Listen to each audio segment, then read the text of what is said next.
Crime control news میں خوش آمدید. میں ہوں آپ کی ہوسٹ رزینہ خان. آپ دیکھ رہے ہیں کرائم کنٹرول نیوز HD. مزید جانتے ہیں ہمارے نمائندے کی اس رپورٹ میں.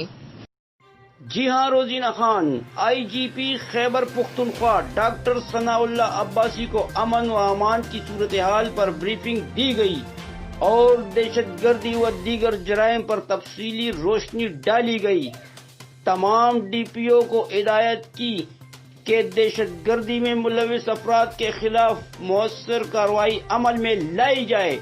اس دوران پولیس بریفنگ اسکول سب کمپلیکس پولیس لائن ڈگر بنیر کا بھی دورہ کیا اور سرشب شاداب پاکستان مہم کے سلسلے میں پولیس لائن ڈگر بنیر میں پودا بھی لگایا.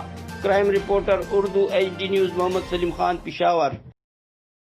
مزید خبروں اور اپڈیٹ کے لیے دیکھتے رہیں crime control Urdu news HD. اللہ حافظ.